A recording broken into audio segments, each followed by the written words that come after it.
And we realized that this is something that we could do in this session. So that is the idea about this session. So thanks for the feedback and suggestions on doing this topic and doing a bit more broader panel discussion this time. So thanks for that. We have 350 plus registrations for this event, so which is great. Last time we had around 250, so we are growing. And thanks for spreading the word about the events. I think there is definitely a need, and which is why we are doing this community. So what is Talent Acquisition Refresh? Basically, it's a community of talent acquisition folks who are from different companies. So we have right from somebody from a 10 people company all the way to 10,000 strong employees companies. So that community of professionals, we have plus 500 plus members already in this community. And why we are bringing together this community is because we realize that there is a lot of stuff happening right now in talent acquisition and HR and recruitment, especially post pandemic. And there is definitely a lot of need for all of us to understand, learn from each other, and share experiences and get the market data, and learn and improve the process so that we all grow together. So that is the idea around which we started the Talent Acquisition Refresh community. We also have one HR Refresh community, which is not just TA, it is for overall HR. So both of these communities are maintained by Cutshort. And Cutshort, if this is the first time you're coming to know about it, most of you, by the way, should already be aware of it, because largely the people we have reached out to are Cutshort users. So Cutshort, basically, if you are not aware, or just to do a recap, it is for hiring premium talent today. It is India's #1 platform by traffic.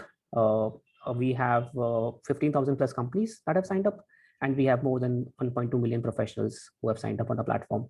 And how it is different, a lot of people ask us whether it is a job portal and an ATS, or it is an assessment tool, what exactly it is. So it is actually a new kind of a product altogether, which brings together everything that you need. So it is not very narrow in the scope in terms of whether it is ATS or whether it's a sourcing thing or it's a job posting place. It's one place where the problem statement that we want to solve for you is, how do you find people who are fit for your company, and how do you understand them better, and how do you actually get them on board and they stay with you and your company for long term. And whatever you need to do that, whether it is sourcing, whether it is an ATS, whether it's an assessment and built engine, whether it is matching, whether it is AI engagement, all of that is built into the product so that you can achieve that objective. I have something which I thought I'll do later on in this event, which I will talk about soon.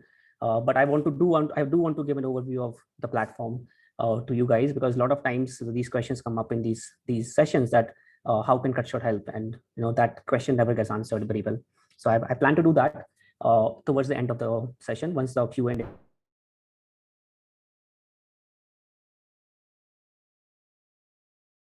Nikunj, you went on mute. Oh, okay. Until what time you were able to hear me? When you just started talking about the slide a little. About this slide? Yeah. Okay, so why this community, I already talked about it. A lot of changes are happening.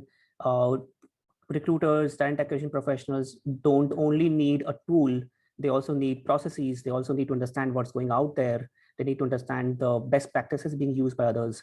And that's why this community plugs that gap and attempts to make all of us more successful in our job.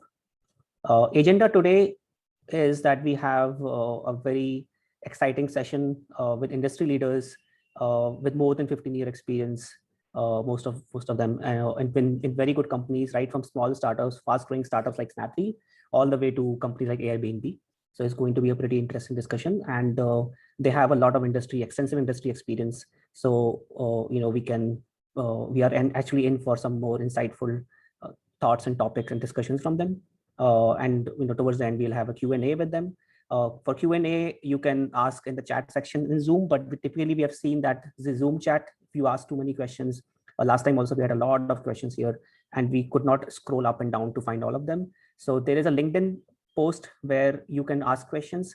The benefit is that even after the session is over, the answers can be given by the panelists on LinkedIn itself. So try to do that. And we also have, a little goodie if your question becomes the most insightful question of the day. So link can be given by the team in the chat section, please, for the LinkedIn post where they can ask questions. And then towards the end, I intend to do, and this is last minute thing, I realized last time also there are a lot of questions. So as I said, people who are interested in knowing how some of these ideas that we will discuss today in a discussion can be potentially implemented in a tool or in a product, or how you can actually do it. I would love to show you the product and also get your feedback about what all things you think should be improved and what all things we could actually implement. So actually the objective is achieved, right? So stay around if you are hiring and you do want to get a better, get better in terms of implementing these ideas and get better sourcing as well. So that is the agenda. That was a background. Coming to the topic, the panel discussion that we have today. We have three special guests. We have Saurabh Nigam, we have Bhumika Srivastav, and we have Satyajit Menon. And the titles are written out there. But before, and I think instead of me introducing them, it would be great if they can introduce themselves. So Saurabh, why don't you start? A bit of introduction about yourself. And then we will, before the panel discussion started, we'll have the poll results. Priya, you'll have to okay. Yeah, perfect. Thanks, Nikunj. Yeah, hello everyone. Absolute pleasure and honor to be here amongst this community. Quick background about myself. I've been a HR professional for close to about 15 odd years, and most of my experience has been working with early stage young startup organizations. I'm currently working with Media Network India, which is an impact investment firm.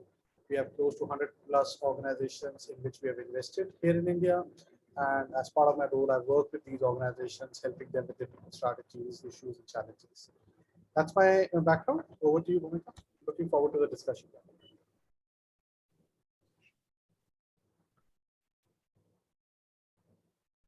Sophia, you'll have to unmute Bhumika. Okay. There's an option. I just enable that option so people will be able to unmute themselves. Everybody else can stay muted, and Bhumika, now you should be able to unmute yourself as well.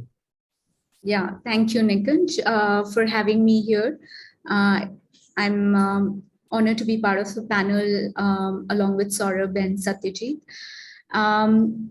About my background, I have close to about 22 years of experience in HR. I've worked in all sorts of industries, startup, e-commerce, and established tech and product organizations. Currently, I'm heading HR and employee experience for Airbnb in India. Thank you again, Nikunj. Looking forward to an engaging conversation. Okay, so thanks both Saurabh and Bhumika. Satyajit is going to be joining soon. He's just wrapping up one of his town halls. So hope to see him very soon here.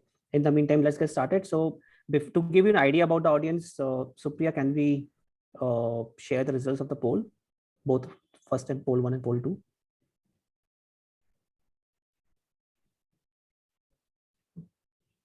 Or, okay.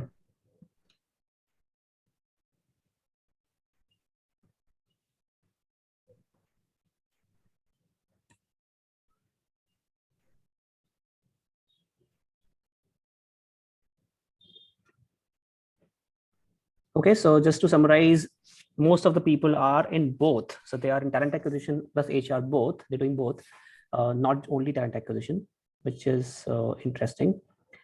In terms of experience split, most of the people, 43% are above 6-year experience. Above 3 to 6 is 22%. So if you combine them together, we have 65% people with more than 3-year experience in the field. They've been hiring, so which is also good.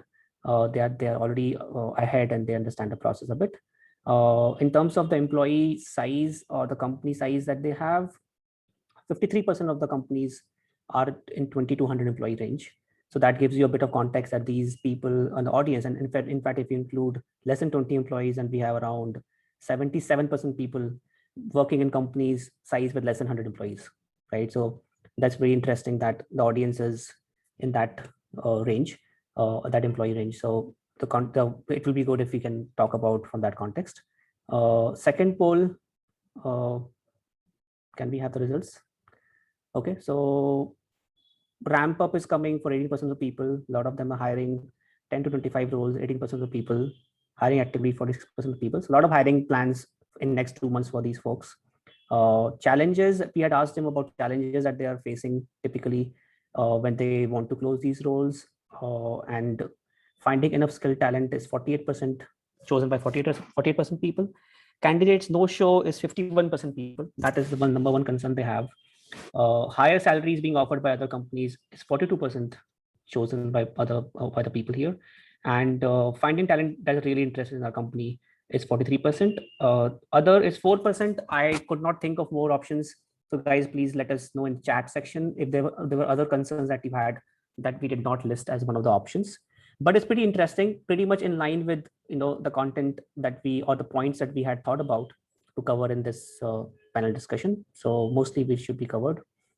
And we also asked, what do you think will help you solve these problems? What is stopping you from solving these problems rather than, so most of the people have chosen not in my direct control. So they think these problems I can't really solve on my own. Most of them are, larger issues beyond me. Some people think if they could get more time, they could get more budget, they could get some more team members, and they could solve those issues. So interesting insights here. What do you think, Saurabh and Bhumika? I mean, to me, the key takeaway here is that there is active hiring happening in majority of the individuals' organization. To me, that's a real positive, given all that has happened in the last 15 months. Rest everything is solvable, to be honest, right? I mean, once we have a direction where we are looking for talent, we have solutions in place to solve for it. Yeah, we will hopefully tackle or speak about most of those during this conversation. Okay, that's reassuring. I agree. All the challenges that we have seen here, it's all solvable. And I'm sure we're going to have an interesting conversation around that. And I agree, Saurabh, post 2 phases and pandemic, we're still hiring and we're having challenges that we are not having candidates join because there are enough opportunity. It's a good sign. Yep. Okay, great. So let's get started. It's 6:20. Hopefully we'll be done. And Satya also will be there soon.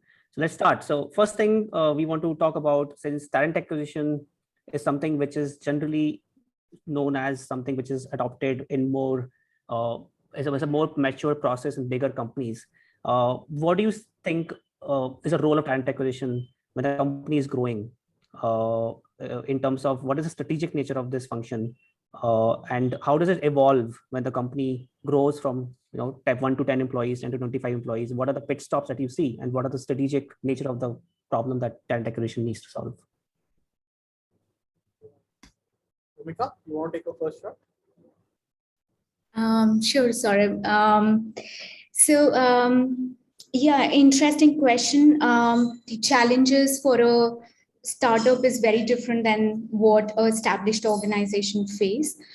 For a startup, I think the most important thing is to get the right skill, because the organization is in growing phase, and initial 10 people or 20 people are going to make the organization successful or not so successful. So it's going to be very, very important for a talent acquisition team to find the right skill set for the organization. I think in terms of understanding the landscape, getting the market intelligence, getting the right skill, having right assessment is going to be very important when you're working in a startup and you're building the organization ground up. Once you move, and I also want to say this, it is easy to say being into that job. I very well can empathize and do understand. For a startup to build and for talent acquisition to build a team, it is going to be a difficult task, because quite often our hiring managers also sort of experiment, are not very, very clear of what kind of roles or skills they need. And it's the role that a talent acquisition member can play actively is to have a conversation with the manager to understand, to co-create the job description and move along with the line. So in the sense that if the organization is growing, the job is evolving, skills are evolving, the job description will evolve, and so is the talent acquisition process. So it's going to be important to understand the business, and I think it's important in all organizations, whether it is startup or established. And once the organization grows from 0 to 10 to 100, then the challenges are a little different kinds of, I won't say challenges, but it's the focus area will be very different than what we have just spoken about. So I think in that scenario, then it will start unfolding for everyone in the organization that what kind of talent actually will be successful. So having a success profile to grow the organization from 10 to 50 or to 100 becomes very important, and the baseline of these 10 to 20 people will give you the success profile, and it is very, very different for different organizations. So the competencies, the market intelligence that helps, and for every organization, market landscape and talent ground is very different, and maybe we'll talk about it later. But these are some of my initial thoughts on how talent acquisition and why talent acquisition is important, how recruiting members need to work along with business, understand the vision of the organization, understand the vision of the founders, and then work towards that. So Saurabh, you want to add something to it, especially from those phases of the company from 10 to 25, 25 to 100, what changes? And I think Bhumika mentioned competency is important. A lot of people in the startup circuit, they also say, in addition to competency, or in fact, more than the competencies, the attitude is important for the first 10 employees. Is that true? Or should we not still compromise on the competencies, even that first 10, 15 people, because those are going to be the torch bearers of bringing in more talent? So how do you think about these phases of the startup journey? Right. Right. So great question, Nikunj, and all great points, Bhumika. Just incrementally adding on to those. First thing first, we need to understand that when you start an organization with an idea, an entrepreneur or founder, right? You can have the best of ideas, but if you're not able to get people who can work on those ideas along with you, it'll remain an idea, right? So whether we like it or not, before they hire a talent acquisition professional like you, every single entrepreneur is playing the role of a talent acquisition person, right? And because that is number one priority for them, right? Whether we like it or not. So to say that getting the right talent in, or getting the right talent acquisition person into the team and making sure that that they're delivering on the mandates is possibly one of the most important thing in organization building. Is almost a cliche to say, right? So it is that important, right? I mean, having seen ramp ups across many organizations, I've always maintained that unless or until you can get your hiring engine right, nothing else matters, right? So that is a given. Now, what also needs to happen, as Nikunj rightly asked, is that as the organization evolve, right? So as you go from 0 to 10, right? It's really a question of making sure that are you able to find people who understand the vision, understand what you're trying to achieve, through that idea with which you're going to set up the organization, and in order to make that idea transform into reality, are they willing to wear multiple hats? I think when you're moving from a 0 to 10 phase in or 0 to 25 for that matter, you're really looking at people who are, as we call in the cricket language, all-rounders, right? Who have the ability to wear multiple hats, because right now at that stage of the organization, nothing is in place, right? So you're co-creating pretty much everything, right? Whether it's your market-based kind of customers, your own product, you're figuring it out. So you're really looking at that. Yes, skill is important, competencies are important, but so is attitude, because you're looking at people with multiple skills, and many times those skills will pan across or should pan across multiple functional areas as well. But the attitude is equally important, because you need to have a person who's adaptable, who understand the need to move fast, be nimble, have the ability to wear those multiple hats, right? So it goes hand in hand. But when you're moving from 25 to 100, what really changes is that you have proved to yourself and to those first 20, 25 people that this idea makes sense. Yeah, we are here in the for the long run, right? I mean, we have proven to ourselves, to the external world, that this idea has a place in the market, right? So which basically means that now we need to ramp it up. Now we need to grow it up, right? And that is where I fundamentally believe that, as your organization starts moving from 25 to 100, yeah, that is, you need to start. Sure. Sorry, is there a question? Yeah, so 25 to 100 is really about figuring out that, what do you need in terms of helping the organization now evolve, right? Because you've gone past the stage of proving to yourself that the idea makes sense, right? With which you had started, right? So that is where I do believe that, understanding the science around based on which you're going to ramp up the team. What are the kind of skill sets you need, whether it is your technology hire or the customer service or the marketing hire, depending on what is the vision of the organization, and using that vision to then align with what kind of talent you need in the organization. So point I'm trying to make is that, from a very broad-based search or a talent acquisition process, which you have when you're moving from 0 to 25, you start narrowing down, right? Or you start segmenting yourself into those areas which are needed for organization to then evolve from 25 to 100 to 100 to 1000 for that matter. So to me, that is the fundamental shift. And the moment you start focusing on functional areas, right? For example, in Snapdeal, as Bhumika would remember, right? We at one point in time, we were hiring at such a breakneck speed. We were hiring like almost 900,000 people in a month, but we were hiring such diverse talent. We were hiring technology folks on one hand, we were hiring customer service folks on the other hand. Now you need to understand that the mindset required to go and target a techie versus mindset required to go and hire 200 or 300 customer service associate is completely different as a talent acquisition professional. And once you understand that, then you need to figure out that, okay, what kind of process, what kind of sourcing techniques you need to use, what kind of evaluation methodology you're going to use, what kind of experience you're going to give to candidate. All those strategies will start coming in once you start ramping up from that 25 to 100 to 100 to 1000, and that responsibility lies on your head. And last point I'm going to say, which kind of gets quite understated, is that as a talent acquisition professional, and especially in the startup space, one of the key roles which you're going to be playing, and you need to make sure that you build that skill in yourself, is that you have to be a great storyteller, right? You need to be able to tell a story, weave a story about the organization, about the vision, about that idea, which resonates with your talent segment. Because if you're not able to do that, then you're shooting in the dark, right? And a lot of questions which I saw, which we're going to be discussing today, is in terms of how do we attract talent, how do we keep them motivated, how do we keep them engaged, actually boils down to the fact that how well you're narrating that story, right? So to me, that is a fundamental skill which I believe every single talent acquisition professional needs to have, right? So your job goes beyond just writing job description, posting it on portals, and getting CVs, sorting out those CVs, scheduling interviews. But more than that, your ability to identify the people whom you would like to get into the mix and sell that proposition is really the key.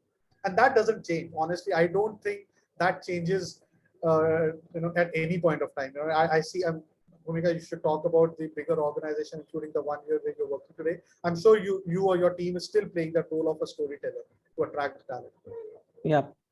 Okay, so I think that's an interesting point that you brought up, that when you are telling the story and you need to tell the story right, for that you also need to understand the candidate, the kind of segment that you're going after. So if you're going for customer service, then it's a different segment. Is for techie, is a different segment. Now within techie also, the kind of techies you want and the kind of techies some other company wants might be different. And again, you have to understand that segment as well. And then you have to tell the story. So I think it also came up in one of the poll answers as well. One of the major concerns that people have is market paying higher salary. And how do you differentiate my brand or my company? And there was one more answer that people gave, is one of the problems they face is to find the candidates who are interested in their specific company, not interested in like 15 more companies out there. How do I find those people who are interested in my company? And how do I differentiate myself from other companies to attract that talent in a very highly competitive market? I think that's actually a very broad, very challenging topic today, in the wake of so many jobs opening up and so much competition coming in. So I think that's, if we can have some sort of a quick 2 minute each of you, that would be great on these topics. So the question is, how do I understand, how do I find my kind of people who are interested in my company, and how do I differentiate from the competition which is willing to pay more? So salary is not my competitive advantage. How do I differentiate myself? Okay, let me Is take a shot salary- and then I'm sure. Sorry, Saurabh, go ahead. Yeah, I'm going to take a shot at it because I know Bhumika will have much more points than I would have. But let me take a shot at this. So I think your ability to differentiate yourself. Or the question which is really that how do you find the right talent for your organization? So before you actually look at the talent, you need to look at your own self as an organization. That what is it that you're trying to achieve? What is it that you want to achieve? Right? And then basis that, then you need to identify that okay, in order to achieve that goal post, what is the kind of talent I need? What is the kind of skill set I need? What are the kind of competencies I need? And be very, very honest and truthful about it, right? Not because, and I'm sorry, I'm going to take few names here, not because Google hires a certain kind of engineers or a Facebook hires a certain kind of engineers, therefore my startup needs to have those kind of engineers. I don't think that makes sense at all. I fundamentally believe that, like, I don't think there is any organization which will say that, oh, you know what, I don't want to hire top talent, which is absolutely fine. But what is important is defining what that top talent means to you. And that is a very important question which you need to answer, which you should be able to enable your business leaders to answer that question, that what is the top talent for us? And you know what, the definition of the top talent will also evolve as your organization evolves, right? So when you are a 10-member team, your definition of top talent, as I said, will be very different. In that case, your top talent would be an all-rounder. But when you're 100 people, you may need a hardcore techie who understands, back end, front end, Java, whatever. I mean, and Bhumika would be able to talk about that. But your ability to identify that definition or articulate that definition then will help you go into the market and search for that kind of talent, right? Many times what we miss out on is we start aping, or when we start copying what others are doing, and that's where we start making a mistake, because every organization is unique. And basis your need, and honestly, I will not be able to go into that what would be your need, because that's something for you to figure it out, right? But basis your need of the organization, you should be able to define what that talent or top talent is for you, and then using that definition, then go find out your sourcing strategy, right? Whether you should need to go to a tier 1 engineering college or an IIT to hire, or you're okay going to a tier 2, tier 3 at this point of time. And as you grow and evolve, that's when you go up your game. All those questions get answered once you start answering the question around what is the definition of top talent, right? So that's one. Second, I would say is, the game around compensation is never going to change, right? I mean, and I fundamentally believe that, any startup for that matter, or the majority of the startup will not be able to play the game of compensation or being high pay masters, right? And for rightly so, because there are limited resources, there are limited cash and funds available. So therefore, how do you differentiate yourself is the question you need to ask. Now, different companies follow different strategies. Some people play on the culture part of it, right? The ways of working, the kind of flexibility we provide, and so on and so forth. Some organizations play on the kind of platform we are building, the kind of solution we are creating. Right now I'm talking from a technology perspective, right? So the kind of technology platform we are creating, the kind of problem we are trying to solve through technology is unique, right? It is unparalleled. Nobody else has done that in the market. And if you were to come on board, that is the lifetime opportunity which we're going to provide you, that you're going to work on something cutting edge, right? Which your peer group will not have the opportunity to work on. That's one way of differentiation. Third way of differentiation could also be your peer group, right? Or the entrepreneurs you get to work with, right? So if there's an entrepreneur who has a track record of building great organization, and this is a new organization which he or she has just started, that could be a selling point as well, right? So it all depends on figuring out that what are my USPs, what is it that I want to play on, which can create a differentiation for me, right? And it is a given that invariably in the startup ecosystem, compensation will not be the differentiating factor. Therefore, find the differentiating factor, right? And I've only given 3 examples. I'm going to hand it over to Bhumika because I'm sure she's going to have more examples to talk about. Bhumika, over to you. So before we go there, Bhumika, Sure. Do you think this problem also exists at the top globally top funded companies or really good companies like Airbnb as well? Salary, do you think salary is a problem that you don't have anymore, or you also have competition kind of problem? Thanks, Nikunj. And Saurabh, I think you've covered all points, basically. I'm just going to add to that, Nikunj. every segment of industry has the compensation problem. So whether you go to startup, they'll have compensation problem. You go to e-commerce, you go to top tech and product organizations, established ones. Every segment has unique challenges.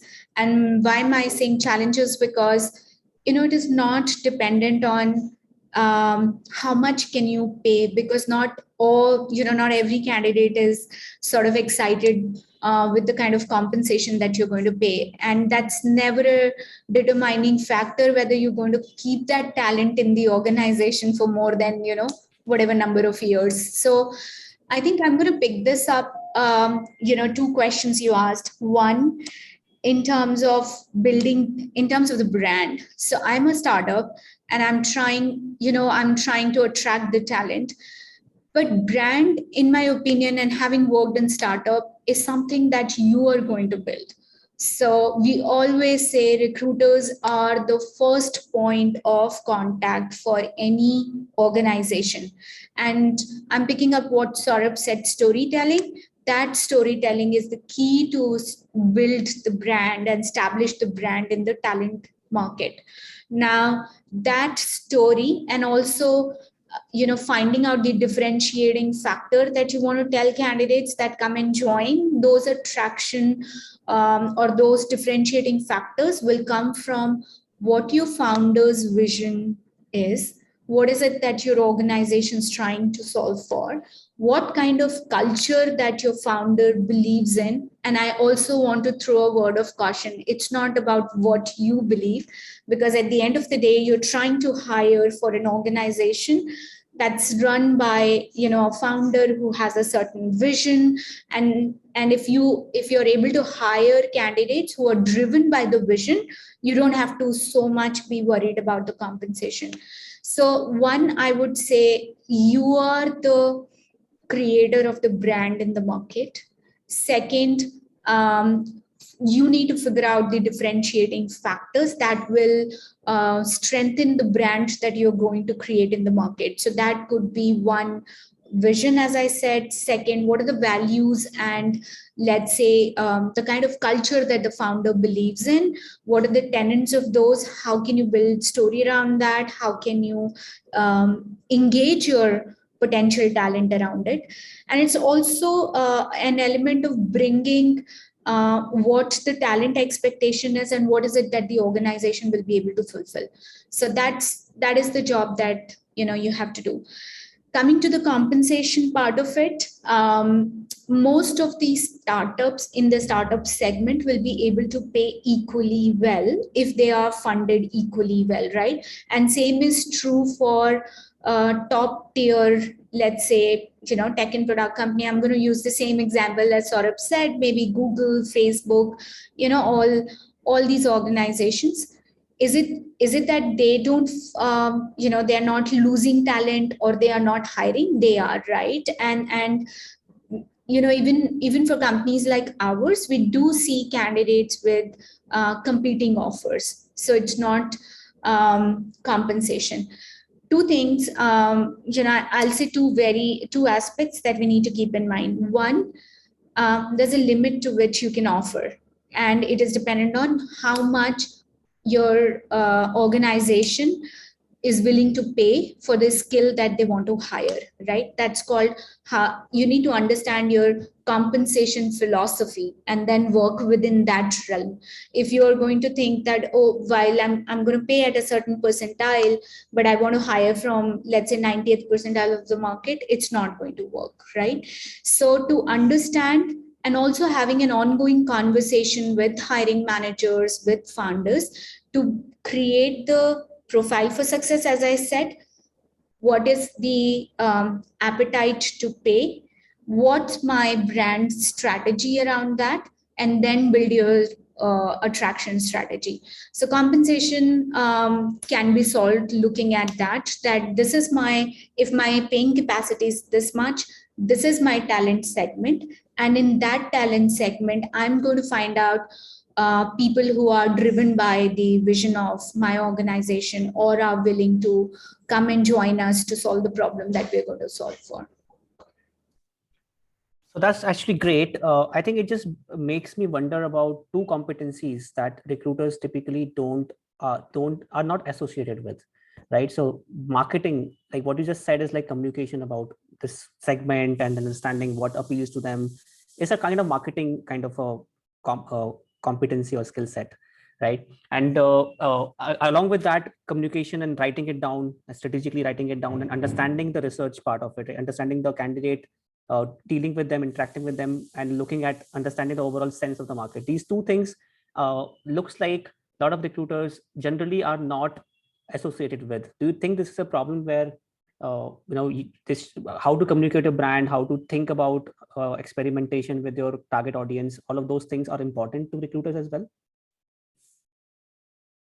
Or this can be complemented by some other team who can tag along with the recruitment team?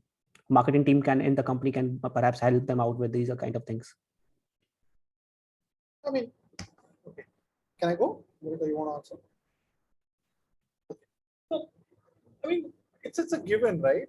You need to understand that talent acquisition or talent scout, as I used to call in my team, right? I mean, when you're scouting for talent, unless you understand or you have the ability to understand what kind of talent or what kind of people you want, you're not going to be able to figure out where should you look for, right? So it's almost to say that, hey, you know what, you go into the market without figuring out, without knowing that what you want to buy. It just doesn't happen like that, right? You're shooting in the dark, right? So it's absolutely critical, essential for talent acquisition folks to understand what is it that the organization needs from a skill perspective, from an experience perspective, from an attitude perspective, right? And more often than not, they should be able to help and guide business leaders in formulating that thinking as well, right? I mean, because given they are closer to the market as well, right? So it's a given that that skill or that competency is super critical in talent acquisition folks. And my first answer I already said that,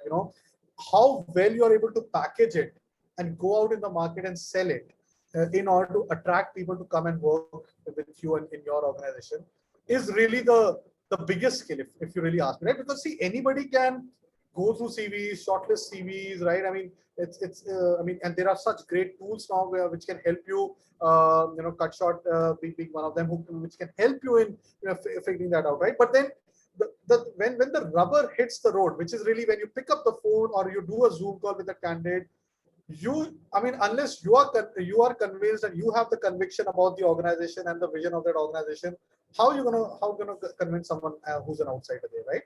And if you're not gonna convince, how you creating a good experience for that individual, right? So it's almost, you're gonna be shooting in the dark if you're not a great storyteller, right? In fact, the way to look at it, if I'm into talent acquisition, my endeavor, and I'm sure all of you have those metrics, right, in terms of conversion ratios and all of that. How do you improve conversion ratio? It's not going to happen on its own, right? Conversion, one of the biggest contributors of improving your conversion ratios is how well equipped you are to engage and tell that story, to engage the candidates, to get them excited about working with you in your organization. So to me it's one of the biggest competencies or most critical competencies, so to say. Got it. Makes sense. Okay, so moving on, we talked about talent. How do you fight for talent, and how does compensation part play an important role in it? But how to circumvent that thing and figure out your own unique positioning to find and beat the competition. Now a lot of times we hear about the entire candidate experience. I think Bhumika is working on employee experience at her company, but candidate experience being one of the important buzzwords that comes up often. Now, what is often also a question is that what kind of candidates should be optimized for an candidate experience? That everyone who is applying, should we design for that, or should we design for only the ones who are making a specific cut, so they're going to second round or third round? And a lot of people are not able to do it, right? So around this whole candidate experience thing, where do you think in this overall picture of beating the competition, understanding the candidate part, and differentiating yourself, where does the candidate experience part play in, and where should one focus, at least to begin with, what they can do to actually control this?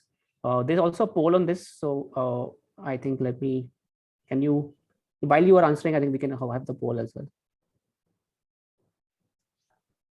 Bhumika, do you want to go first? Sure. I think Nikunj, it's important at all stages. I don't see that, there's one specific stage that a candidate experience is important, because all the candidates you're going to be in touch with are going to be your brand ambassadors in one way or other. If the experience not great, they will break the talent market for you. If the candidate experience is good, you don't have to work too hard to attract people. You'll get referrals from outside, really.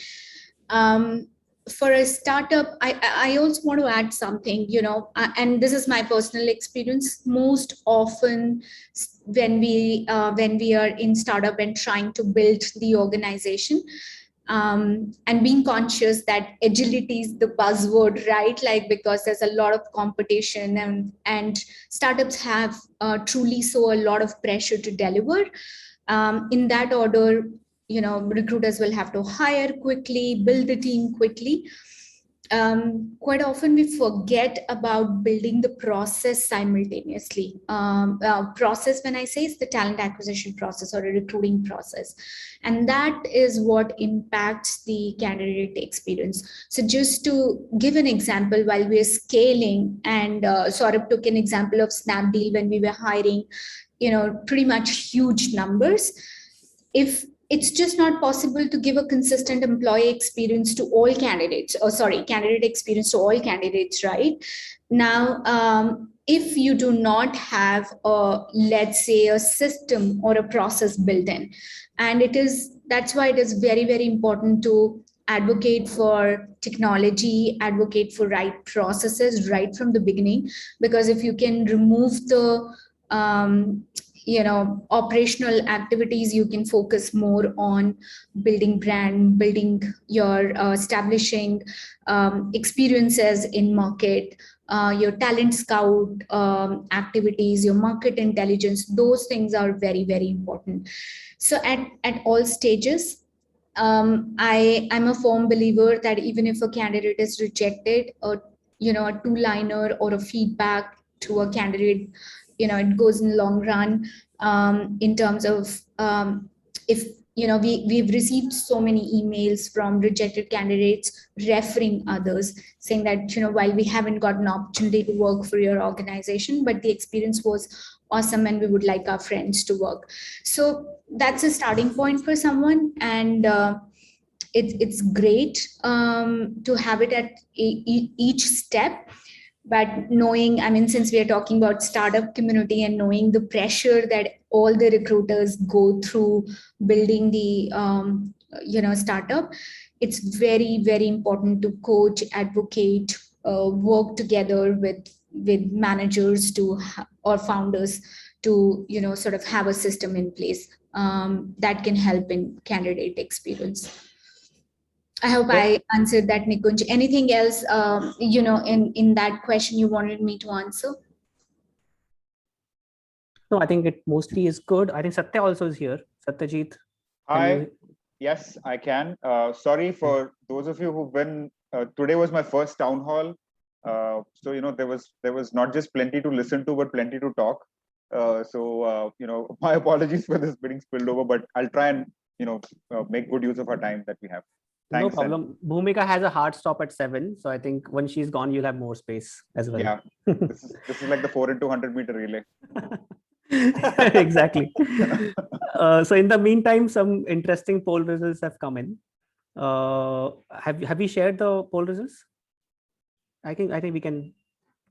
Let me just do that. Okay, I'm sharing the results. Okay, so we just did a poll on candidate experience. Of 40% people said they are doing something about candidate experience. They can do more. 10% are saying that they're not able to focus much on it, and 11% are saying they're very happy with wherever they are, which is a good sign. We also asked about offer acceptance ratio. So 20% people are saying that 1 out of the 5 offers they make, they get accepted, which is a bit low. 2 to 3 out of 5 offers get accepted, 48%. So that's majority of the people. 4 out of 5 offers is 27%. So 22 people are saying that 80% offer acceptance, which is, I think, pretty good in this market. and 5% people are lying. They're saying 5 out of 5 offers are accepted. It does not looks too good to be true.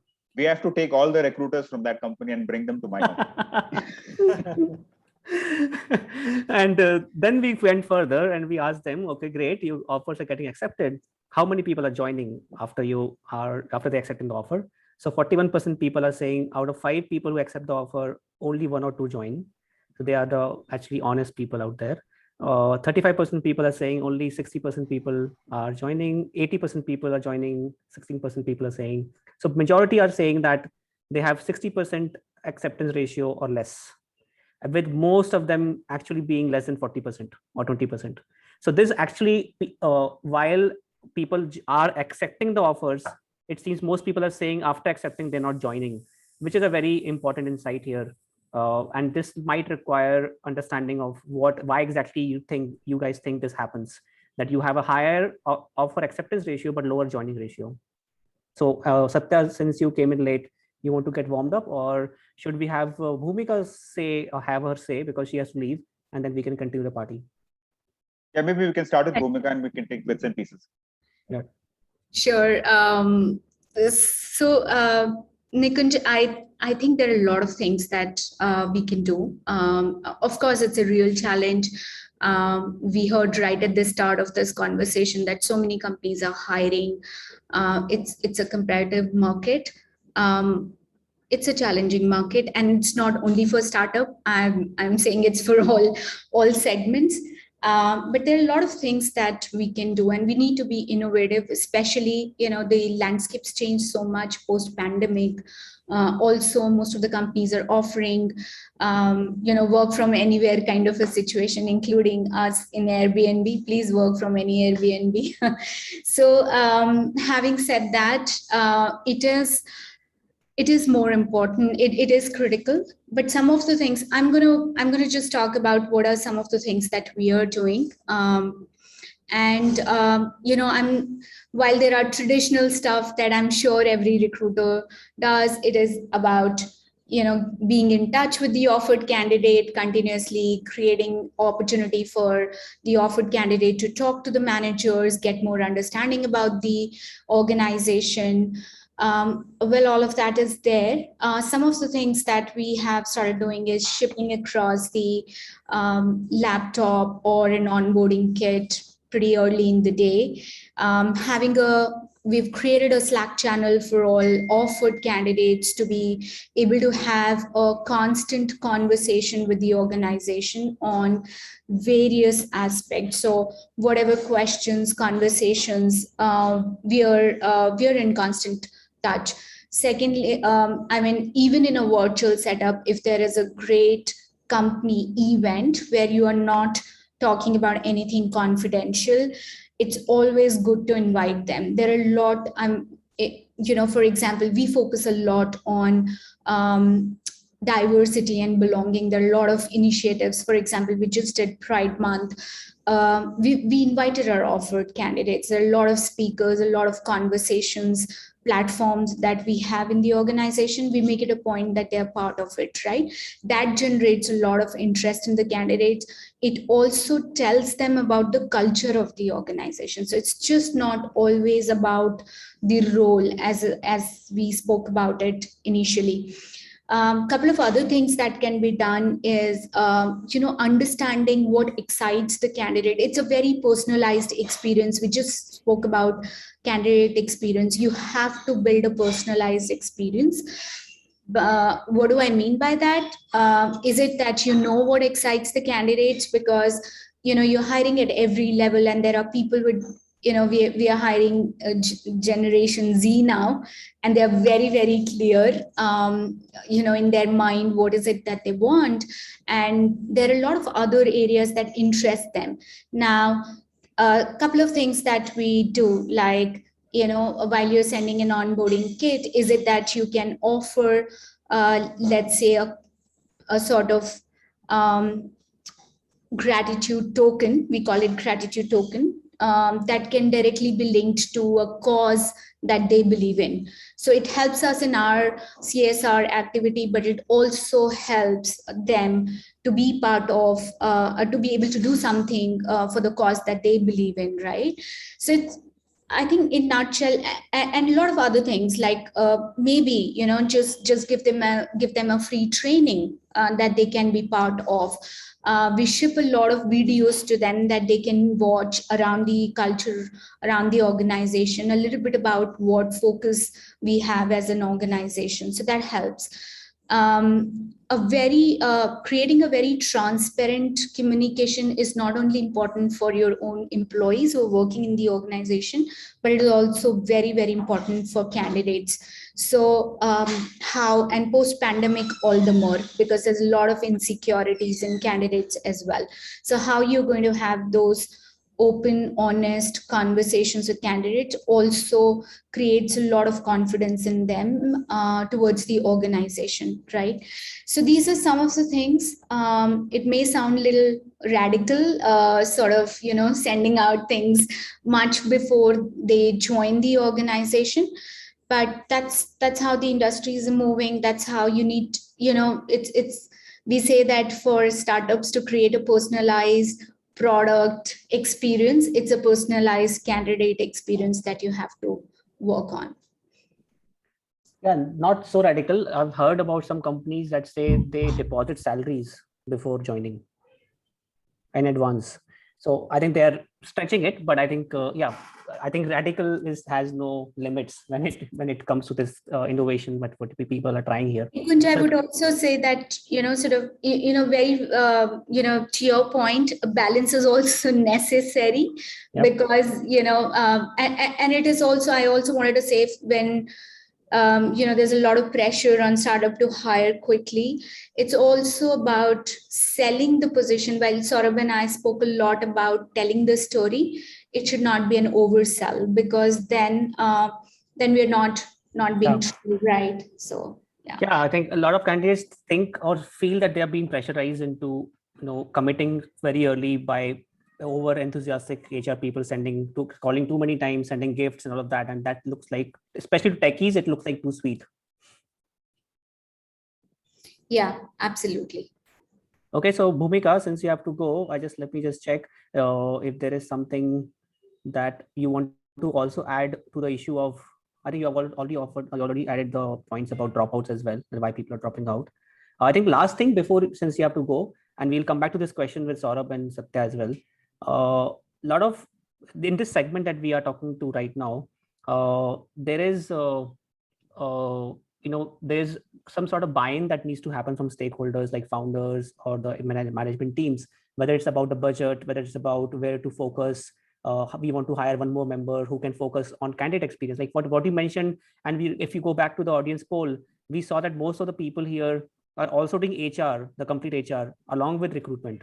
Now that itself is like a lot of responsibility. Now what you are saying is within recruitment also go further, understand the candidates, and actually, you know, personalize their process, and even post offer, understand what everyone wanted, follow up with them. There's too much of work, right?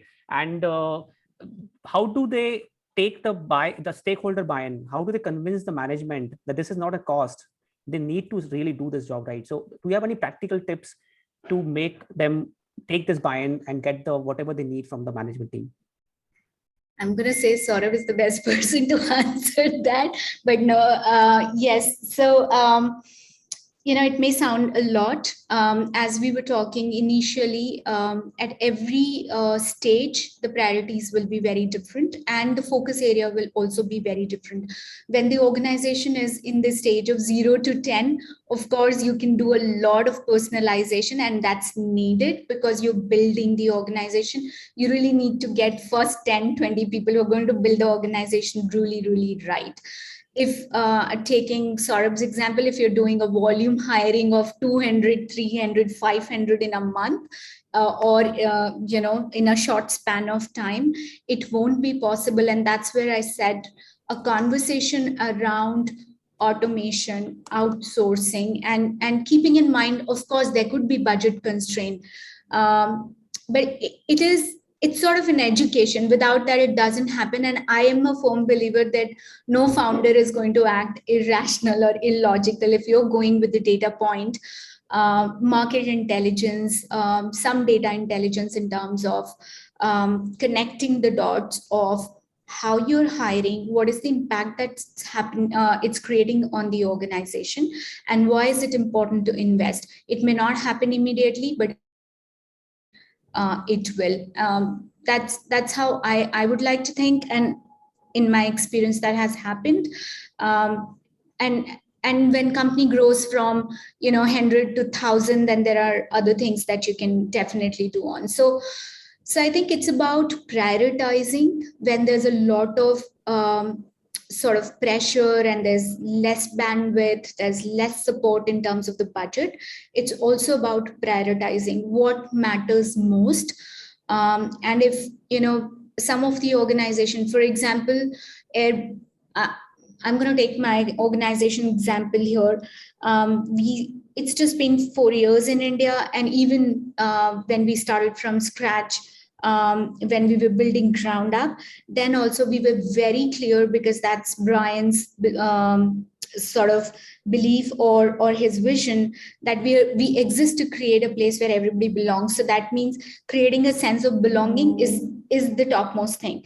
We are okay not to hire for 6 months, but we do not want to compromise with the kind of candidate, right? So you need to understand, as I said, what is it that the founder wants? What is the vision of the organization? What are you striving for? And you need to prioritize that. So that will be my 2 cents. Saurabh, would you want to add something to that? I would love to hear. I mean, see, nothing very incremental than what you've said, but ultimately it boils down to what is it that you're trying to solve for? What is it that, and how does it align? And it obviously needs to align with the overall business objective, the organization's objective, right? Now, in order to do that, if there are certain ways in which you are able to enhance either the turnaround time, the quality of candidate, the experience of candidates, or the brand positioning of the organization in the talent market, then again, as the reason I said that you've got to be great storytellers also means that the same storytelling approach needs to be done inside the organization as well. So your ability to communicate to communicate with stakeholders in order to help them understand your ideas and how does it ultimately will add value to the overall process and the vision towards which you're moving is really what transpires into or translates into you succeeding in getting the buy. I don't think it's rocket science, but it is not easy as well, right? Because amongst when you are in a startup phase, the entrepreneur or the founders have 20 different things running, and while, as I said, and I still maintain that getting the team in place is possibly one of the most important things, but you need to understand that there are other important things as well, right? So you only gonna get a fraction of his or her mind space, and within that fraction of that mind space, your ability to articulate your ideas and how does it gonna add value to the overall process is really the how you go about getting the buy. That's really, and obviously that needs to change and evolve as organization evolves. Bhumika, as you said, rightly said, right? But when I'm hiring the first 20 people in the organization versus when I'm hiring the 500 person in the organization, your ability to fine tune your process, your thoughts and your ideas to get to that 20th versus 500 person into the organization needs to evolve as well, right? So that's how you go about it. Satya has been quiet. We should allow if anyone has any specific questions around this topic, how do you convince your management team to get whatever you want, whether it's a budget, it's team members, or it's some sort of cooperation with them, whatever. If you face any issues, any specific questions around this, please ask that question specifically in the chat section so we can bring it up to the speakers. Yeah, Satya, you want to add something? Yeah, I mean, have you done this kind of thing before, where you had to really make a case at why you should care about this thing, and let me do my job, and if you let me do this job, I'll give you I'll give you 2 or 3 key results, something like that. So no, I mean, I think both Bhumika and Saurabh have made some pertinent points. The easiest way that, well, it wasn't easy in the beginning, but the easiest way that I've kind of dealt with, and founders definitely have it tough in any case, because they want to hire people also, but they can't spend money also. And but at the same time, I've always had a lot of my luck was basically in asking them why. And by the time we reach the fifth or the sixth why, like maybe the problem statement is this person has not joined today. Okay, why? So and you will have the root cause will always be that we didn't engage well enough with that candidate. And so my limited experience tells me that if you do two things very well, the chances of you at least hitting the sub 70s, between 75 to 80% of employed offer to joining ratio can be improved. So the first thing is basically that purpose has to be really made clear to the candidate. Like, why are you joining here and what are you going to do? And those two things have to be constantly reiterated right from the time you're interviewing the person till the time that the person joins. Well, of course, after the person joins, it's anyway the Great Indian Wedding show, right? Because the onboarding process is pretty much similar like that. And then reality hits. So before all that happens, you've got to make sure that you do the simple things correctly. So let's say I'm in an organization where there is no fancy automated tool, and the only thing that the founder is averse to is having an onboarding automation tool. And he'd be like, "Ye kiske liye chahiye? I've got resources. Why don't you work hard and get the people in, right?" So I think the way that's worked for me is that we don't what we sell is the story of the organization, and the story of the organization is about what inspired the founders, uh, how did the founders go about constructing the first few people, and bring excitement on, oh, if they can do it, so can we.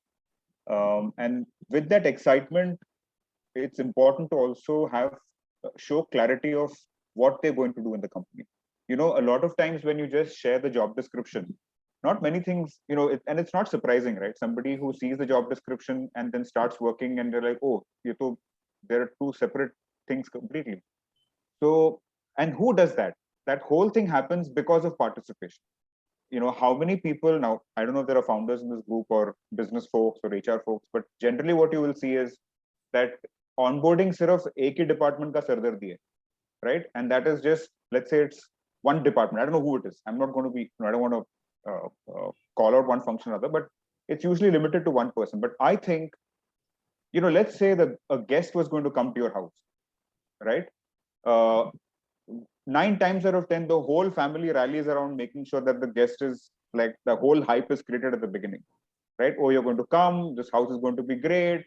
Hamare paas itna bada TV hai. This is the toys that we have that the kids can play. So, all the bells and whistles are shown to this prospective guest, right? And maybe that's the reality also, right? And the same thing should be done with, somebody that we are inviting into the company. So at the start, we have to tell them what are the systems that we have, what we don't have. What's the good thing about this workplace, what's not. What is that person going to work on, what is that person not going to work. And I think that truth, that honesty is really what people appreciate today.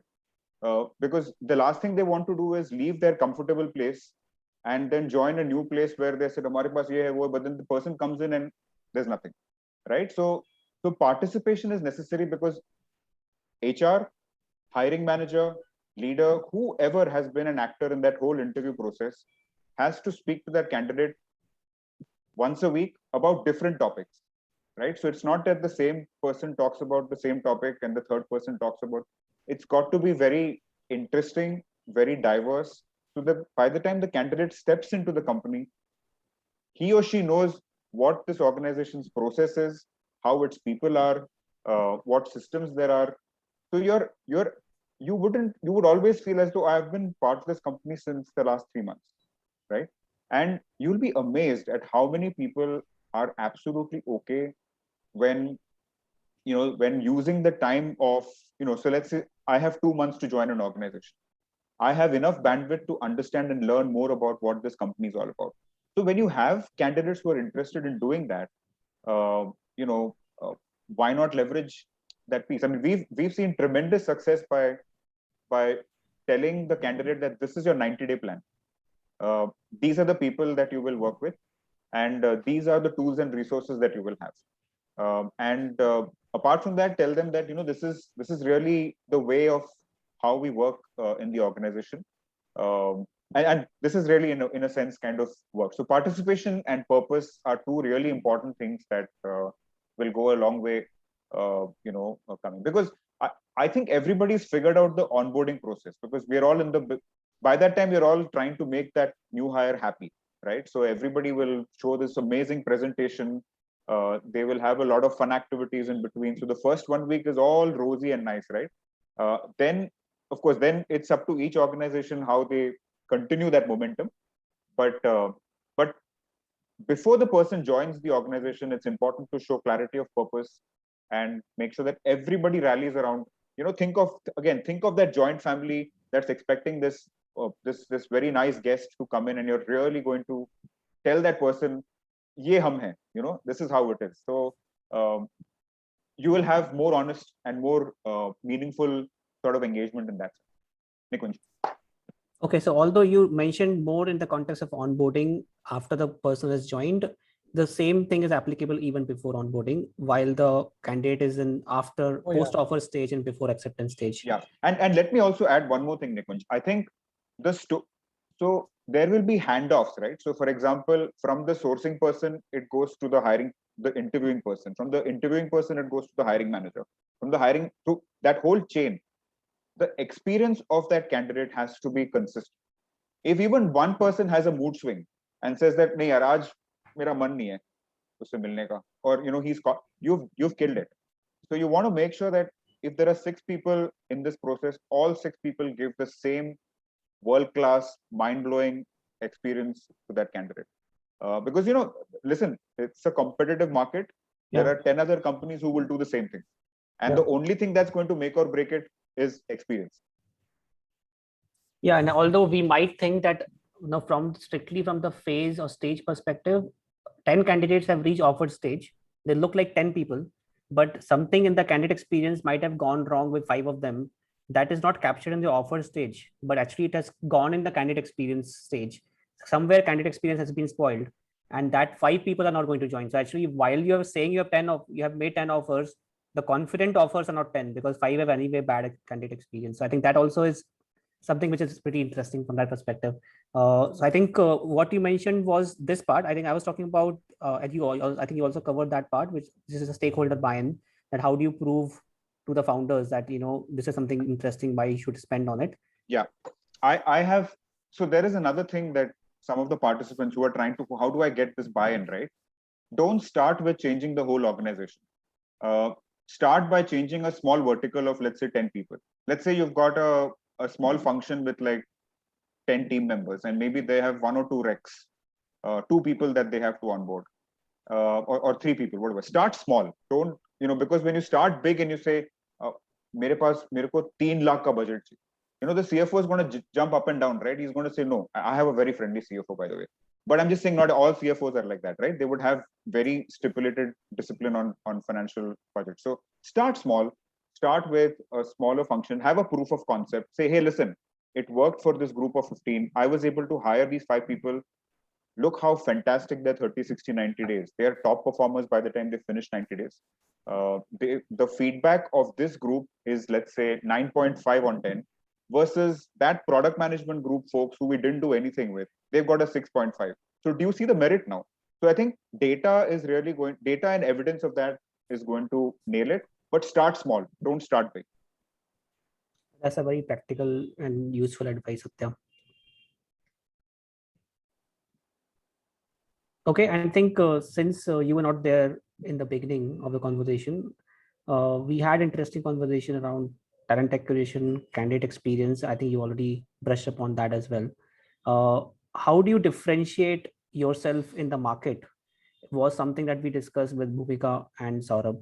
So the context was that companies today are fighting the mind space for the candidates with a competition which is actually willing to pay a much higher salary. So how does a small startup which does not have a lot of compensation related advantage can beat and can still win? So you have anything which comes comes to your mind? Yeah, Satya, before you get started, because I have to drop off now. I have another call in next 2 minutes. Okay. So thanks a lot for inviting, and it was totally an absolute pleasure. So why don't we do one thing? We'll take that question. Any questions that have come up? Are you like you have a hard stop immediately, or you like have 5 minutes to answer the questions? I can do 5 minutes. Okay, Supriya, do you have any questions that have come up so far around the topics that we have discussed? Yeah, just let me check. Give me a minute.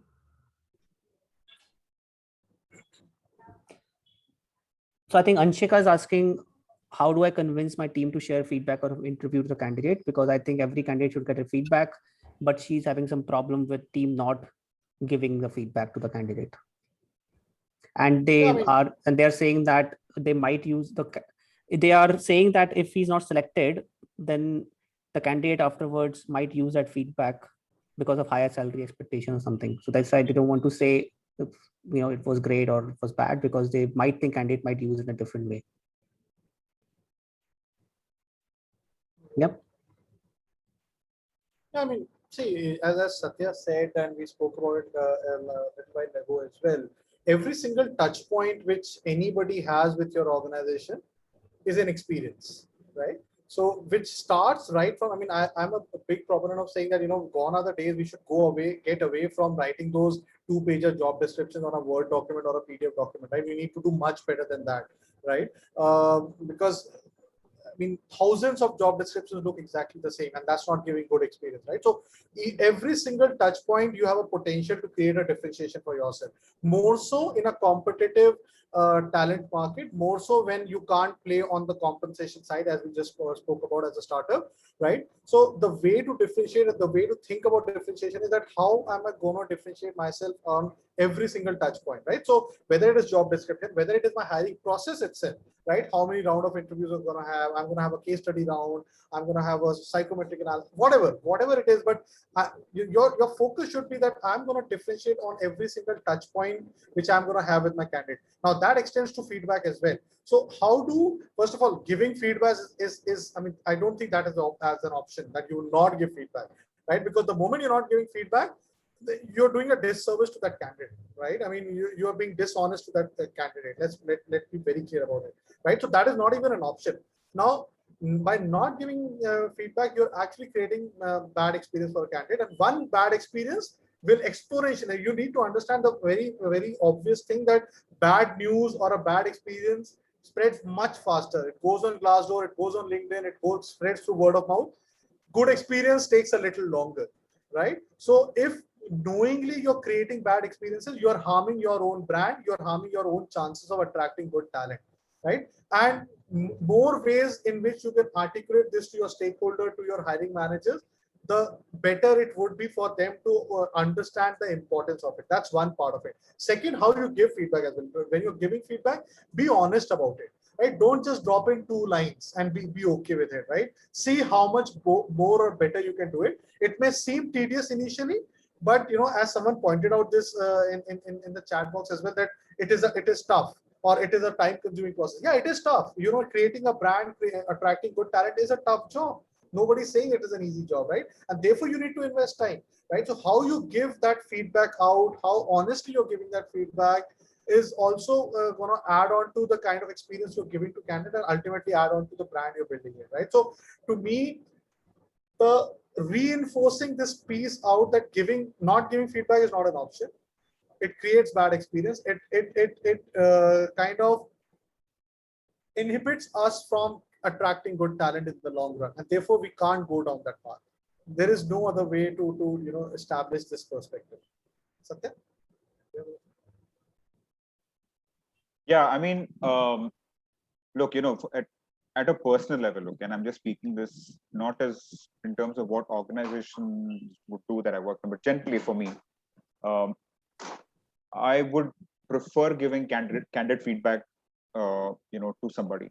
And I'm saying this because people are always wanting to learn from their mistakes. And of course, I would want to be empathetic when I'm giving that feedback also. It's not like you're horrible and your English was bad, or you just don't have any. It's not that, right? That's not the point. The point is to be constructive in the sense that, hey, listen, we met you. But these are the areas of strengths that we found. These are areas that we think you can improve. Why don't you improve and come back to us in, let's say, 6 or 8 months, and we'll kind of evaluate again. It just gives, and you have to be serious about it. So we've had a few cases where people have come back, improve. Not everybody does, but I'm saying all we can do is show opportunity and provide chances so that people can capitalize on that opportunity. Whether they do it or not is their call. But at least as HR folks, we can always get back to the candidate. It's the least, and let them know that this is where they can improve and make it constructive. And sometimes I would also, maybe I don't advise this for everyone, but if there's help that person needs, happy to help that person along the way. If you have the bandwidth to do that, because the employees that are there in your company, the cultural context, right?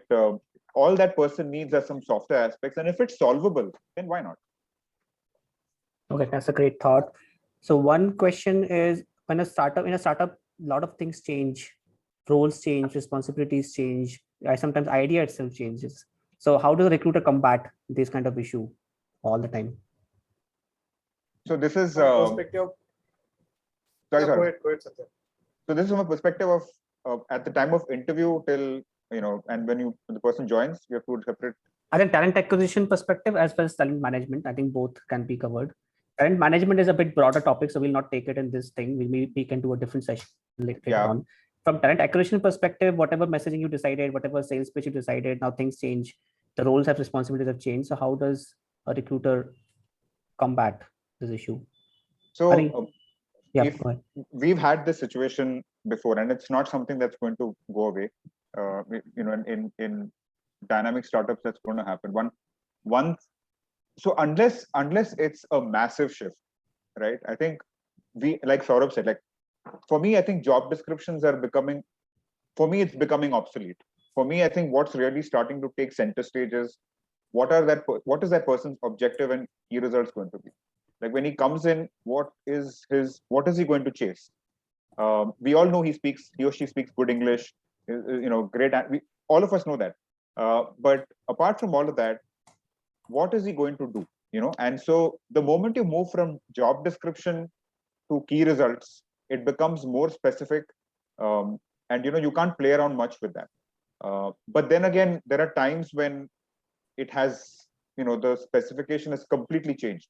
And in those cases, I would strongly urge that we go back to the candidate and honestly say, listen, the job that you were applying for is this, but what has happened is in a turn of events, we've had a completely different type of work that you're going to do. Are you comfortable doing it?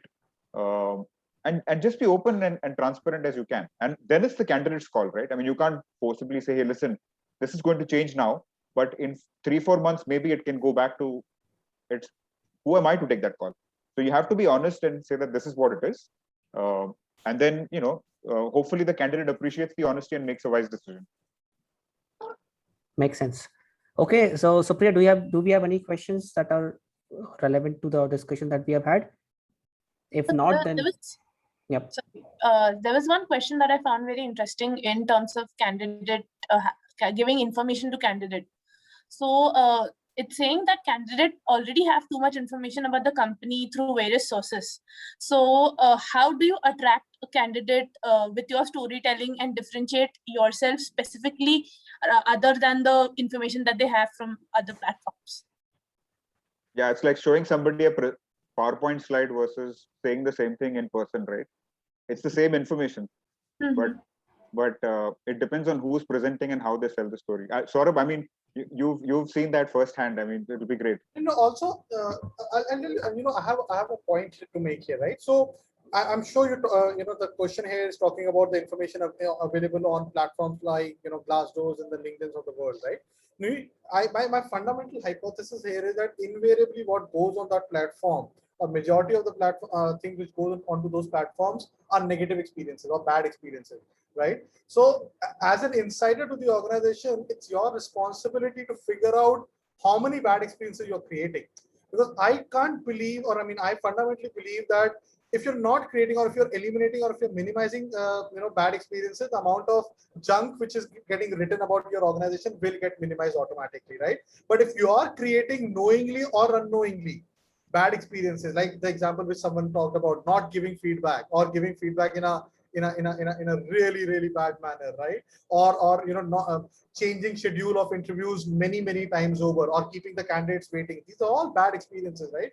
Or an interviewer looking at into the mobile phone when the interview is answering the question. I mean, I'm going to talk about very basic stuff here, right?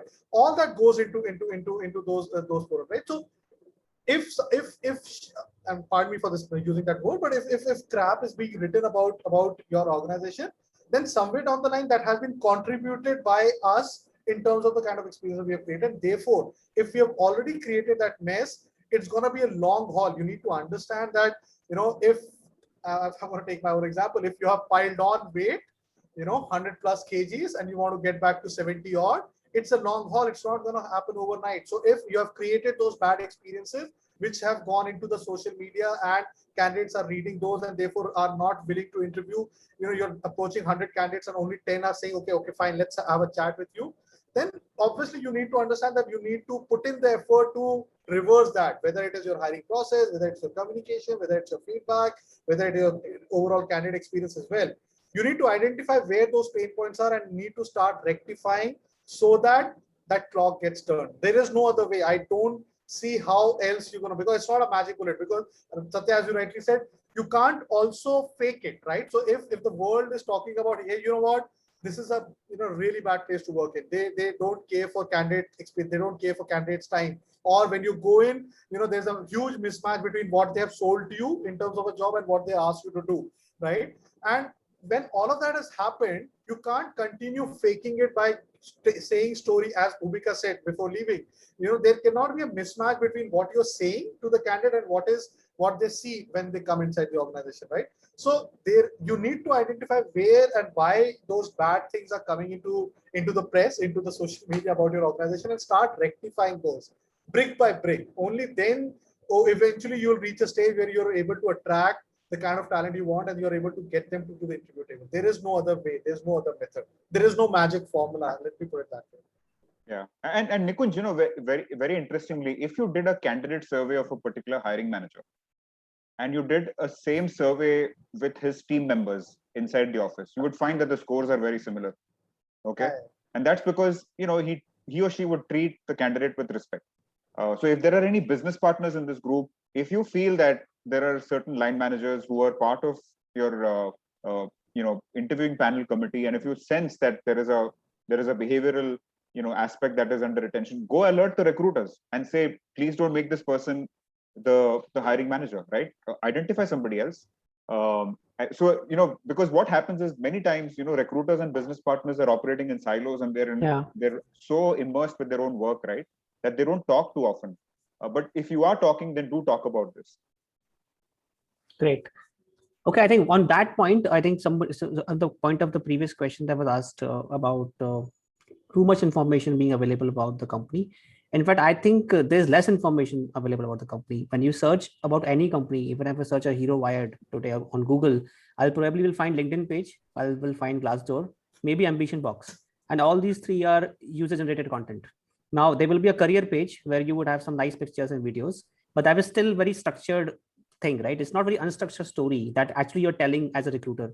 I think the easiest opportunity for every company is to create a blog saying review how it is like to work at XYZ, whatever company your name is, and then have like reviews, like the typical search term that people type when they are searching for a review of a company. Have that blog post there and write down your story, highlighting your success stories of your candidates, that the people who joined and people who were successful in a company. I think at least you will be able to balance or counterbalance the negative reviews that might be already out there by your own version of the story, right? I think at least do that. I think a lot of companies don't even do that. They just leave it that, okay, Glassdoor is coming up on top, what I can do about it. No, you can actually write a blog post on your own domain. Since it's your domain, your domain actually will rank at least on top 5. So candidate will see at least the alternative reality of what the story or what your version is.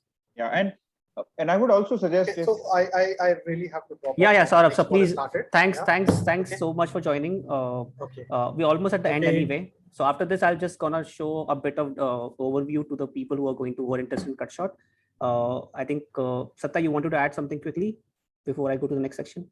yeah, I think I was just saying Thanks. that if you've got, thanks, bye, Saurabh. If you've got candidates, who are, who've had a great experience, get the brand team to, write a testimonial from that candidate, and it could be a video, it could be a nice snippet, a quote, something like that, because, that's the best way that, hey, I had fantastic experience. I didn't get through, but amazing people I met, or I got through, and this is a great experience. So you could do something like that to also, increase engagement. Okay, great. Satya, so thanks for joining us today. You can hang around, see if you have time and you can answer questions, or if you have something else and you can leave as well. We would look forward to having you in our next session as well. This time it was a bit short. I think you have a lot of ideas beyond talent acquisition in the talent management space as well. Like you talked about onboarding a lot, and then you have more insights there as well. So maybe one of the topics we'll do it around that, and then maybe you can do a bit of more deep dive into some of the things that you actually use, because this discussion, while it was good, at least for me, it's just leaving me a bit hungry, right? Just doing my appetite and not letting me actually eat all I want. So I would actually love to know about some more deep diving about how exactly you did things.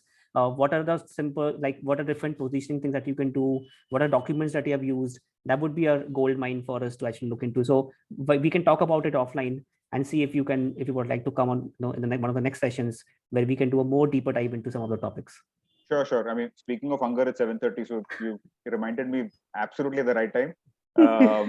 But yeah, we can get down to the bare threads, like just get very tactical. I enjoy doing that. So thank you so much for giving me the opportunity. That will be awesome. Thanks, Satya, and we'll be talking again. And all right. Okay, so everyone who's stuck around, thanks for staying back. I know that you have a lot of questions. Hopefully, this was a useful session. There's a LinkedIn post where you can ask the questions again. We'll request the panelists to also check out and answer those whenever they get time. Now, what I'm going to do next is something which I normally have not done before and which was lacking in our previous sessions. So all this discussion that we had today, we talked about a lot of concepts, a lot about process improvements. And as a platform, we have tried to solve for these issues. We have tried to be very clear that we don't want to just give you resumes and just solve the sourcing with very tight Boolean searches and you get people. Our objective has always been to solve the complete problem end to end, so that you are not just finding people here and there. You are actually finding the people that are relevant for your needs, relevant for your companies. You can implement some of the ideas that we have discussed in today's call. And how can a platform like CutShort help you doing that, right? So that's what I wanted to quickly talk about, and you can ask me any questions if you have. And I'll just take 10 minutes for that. So this is basically, if you have not seen CutShort platform, this is how the recruiter or the employer dashboard looks like. All the jobs that you create are listed here on a dashboard. While you create a job, you get the opportunity to write the job description, the details about what is the matching criteria, what is experience range, what is the salary level that you're offering. You can also include equity and all of that. So now this job description which you write here, it talks about the kind of context of the work that is needed. The more you write, the better relevant thing you write here. The algorithm picks up, analyzes this, and tries to look for people who have similar context around the work area that you're talking about. So that is one thing that you do here. And second thing which while you are adding the job also is, since as I said, our objective is not to just find people who are matching that skill or keyword. Our objective is to find people who have the work context. So if you're talking about a technical role or non-technical role, they've done that kind of work before. That is what is more relevant. Keywords are not so relevant for us. So that is one thing that we do. And further than that, beyond that, what we do is we try to understand what kind of people you prefer outside of the job description, right? So you have a front-end developer you're looking for, or you're looking for product manager or designer. Now, two companies looking for the same role might require or prefer different kind of people. So you can do that here For example, Hero Wired, Satya, from where Satya was who joined today. If you look at Unacademy kind of companies, he wants to hire or prefers people from Unacademy.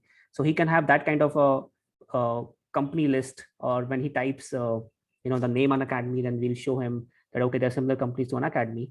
And instead of typing one by one, the algorithm maintains all this list dynamically. So as a recruiter, you don't have to type all the lists.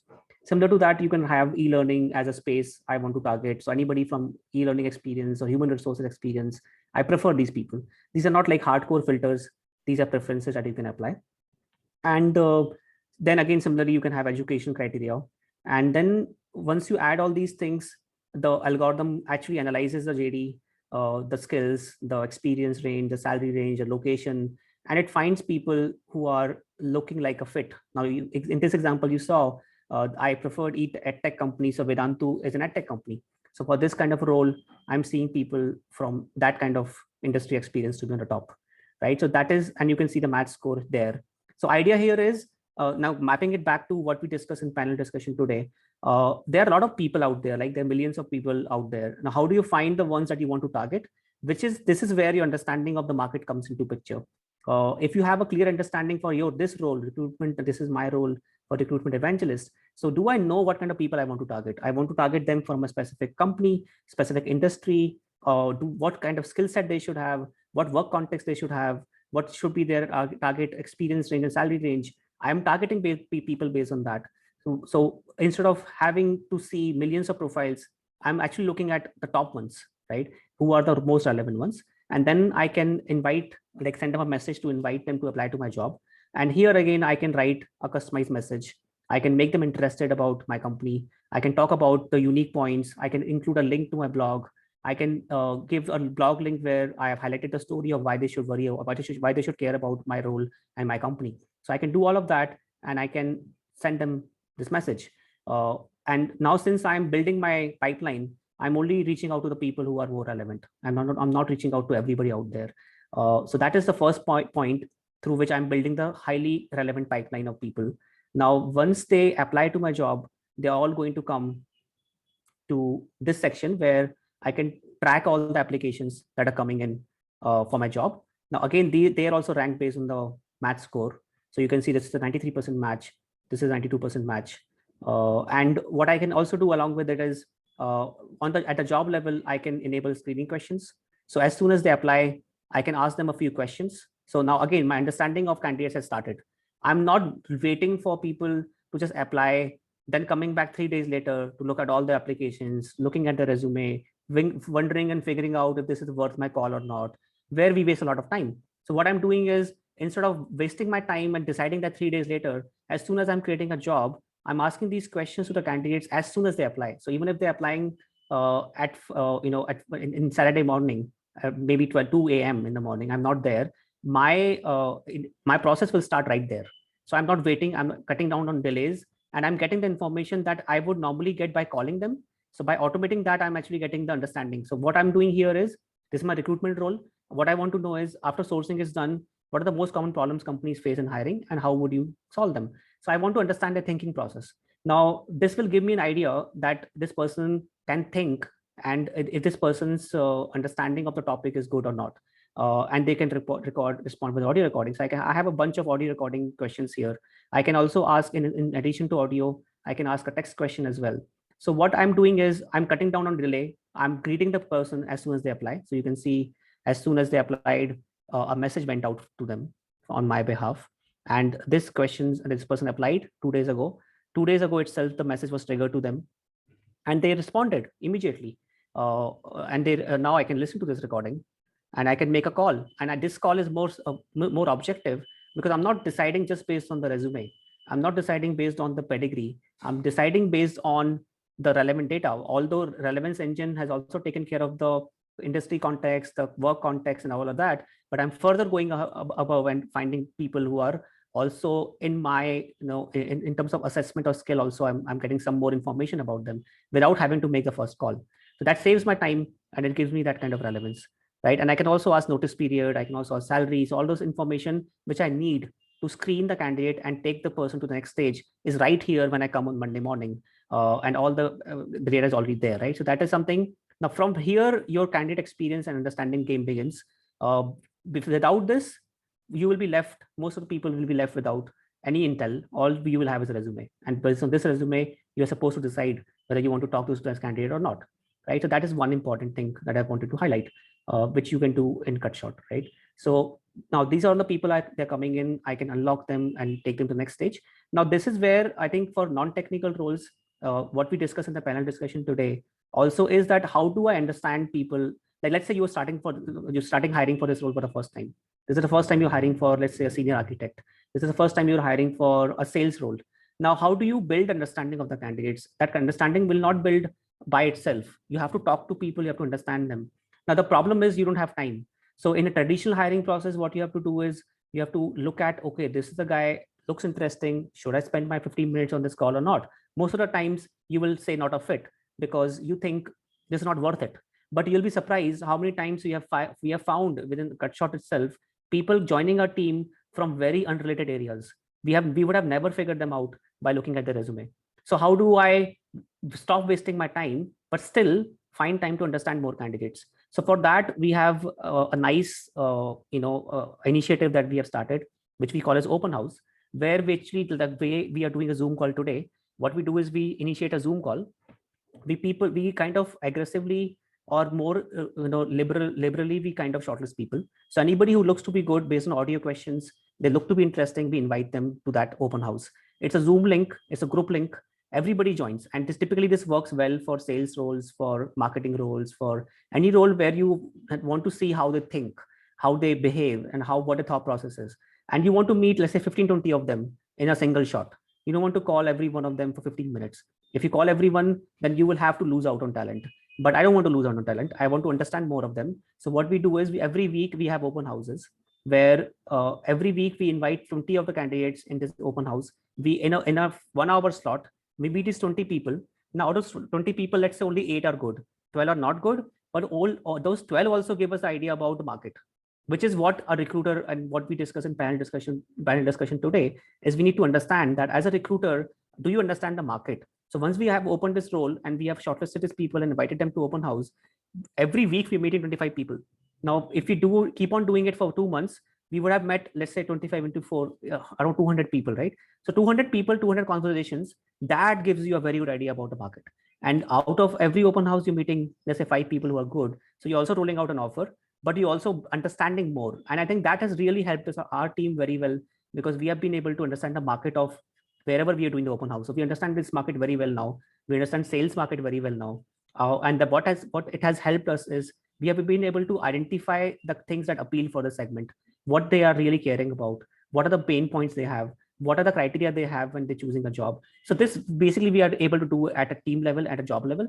And that understanding goes a long way, because once we have the open house, we send them a test, then we do a meeting, we actually do a phone screening, and we do all of this, right? So once we have understood them, then the process starts and we are able to tweak our value proposition to them based on our understanding of the market. So I think, which is also very interesting. If you want to know more about it, we have a blog post on it as well. So I can share that after the call if you want. How do we do open houses and how it actually helps. And I think, so that is something which is also very interesting from that perspective. And finally, there is analytics. So you also get under analytics on the level of, what kind of jobs you have, like for recruitment evangelist, our job attractiveness score is 12%, which means out of 100 people who are seeing my job, 12% people are applying. So is it good? Normally it is not very good. So we should improve the JD a bit. It is not very attractive. It's not making people apply. Which sources are working? So in CutShot, outside of CutShot also, you can upload your resumes. You can post a job on Naukri or LinkedIn, get all the people inside and do your screening, audio, AI matching. All of that will happen on CutShot. The automation will happen on CutShot, and all of that can be done here. And you can compare the sources and the application resources here. And that is largely around posting a job and understanding your candidates and all of that. Finally, in the talent database section, also we have something very interesting. Again, the idea being that how do you identify, once, let's say for recruitment evangelist role, I understand the kind of people I want to target. Now, how can I find them more in numbers? So my pipeline is built up. Now we have a lot of traditional filters like experience, location, all of that, which is normally you find a lot of places, Boolean search and all of that. We have job category, so you can find people with that kind of background of what they have worked on. But we have something interesting as well here. One of them is special collections. For example, we have Cutshort Discovered, which is our curated talent pool, where our team picks the handpicked talent pool out of the talent pool that we have. We pick every week, we pick few people who are very good. So we curate them here. So that is one filter. Other filter, which is actually very, very interesting and it's very new in the industry, is profile quality. So let's say I want to hire product managers, which are in the top 90 percentile of their peer group, right? So what I want to do is I want to do job category. I want to do, let's say, product management, and I want to hire people with, let's say, 3-year experience. So what I'm targeting right now is 3-year experience product managers with profile quality being top 90 percentile, right? So if I now look at these profiles, you will find that they have either, so like a recruiter, the way you look at a profile, you look at the colleges they went to, the companies they worked in, and you also look at the competitions, their accomplishments, what have they done in their work. So the person who may not have gone to very good colleges, may not have gone to very good companies, but they have won awards like at an international level. They have shown a lot of consistency in their achievements. All of those people, this algorithm will pick up. So it will help you find a lot of high potential people. Again, if you combine this with, let's say, salary range filter, then you can find people who are very high quality, but somehow they are underpaid, or they are not getting paid enough, or maybe they did a startup before or something like that and they're underpaid for some reason, or they took a drop or something. So this is an opportunity that you have where these people should be highly paid, but they're not paid as much as much they should be right now. And these are opportunities to hit them.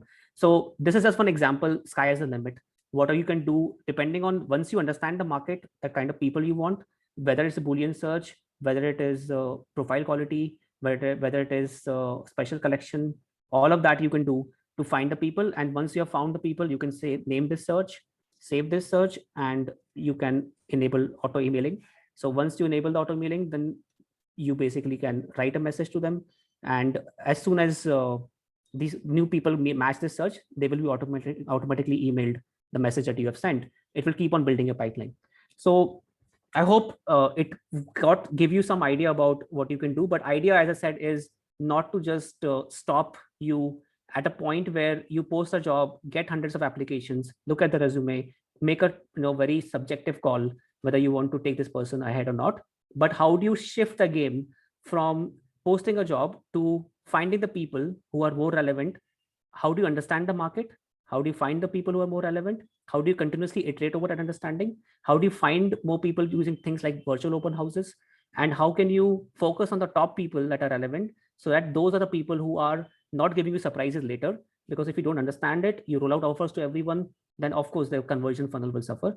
But if you are able to understand them, really give them a high quality candidate experience, and you have a very high value proposition to them, then your offer to joining ratio, your acceptance ratio, all of those ratios will be improved, and you will be able to find people who are going to not only join, but who are also going to stay in your company for long term.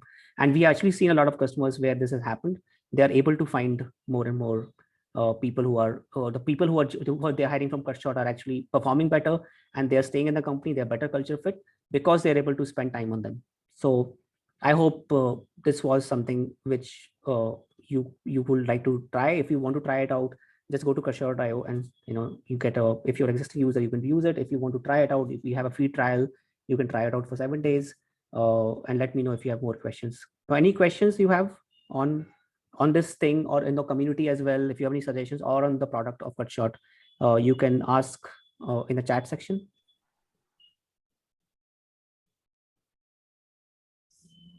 Was this useful, by the way, the overview about Cutshort? Do you think Cutshort, the product, can help you implement some of the ideas that we discussed? You can maybe just raise your hand, give a reaction like thumbs up or something like that if you think we could use some feedback.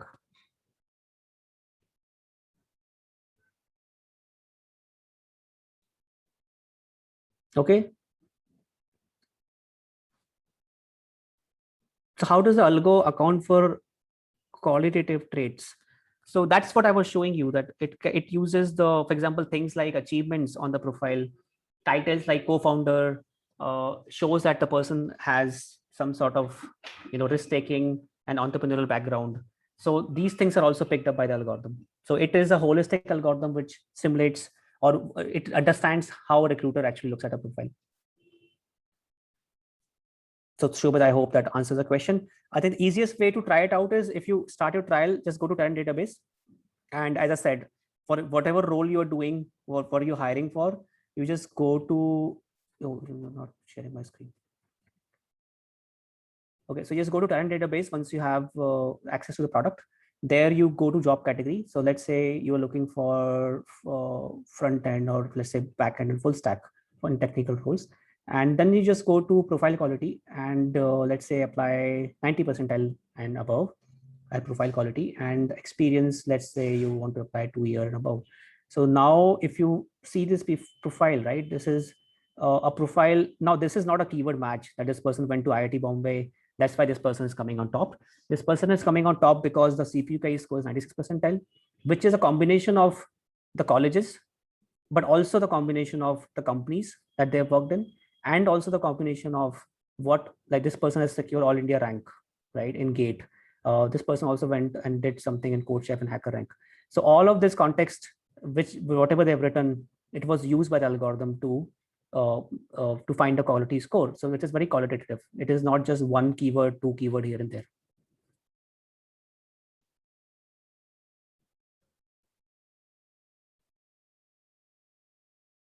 So Shobhit, I hope that answers your question. For the community event, next community event, if you have any suggestions, let us know in the community. I hope you are on the WhatsApp community. If you have not, when you actually signed up for the webinar, there was a checkbox to also apply to get the access to the community. We will be clearing that list. So you will be getting an invite to join the community if you want on WhatsApp. Our next events will be focusing more on some of the problems. So this event idea actually came from the community itself. So feel free to talk about what all topics you want to be discussed in the next session, and anything else we want to propose for the community to focus on. So please do that. As I said, if you are interested in Cutshort, give it a trial. It's a free trial that we have, and let us know your feedback.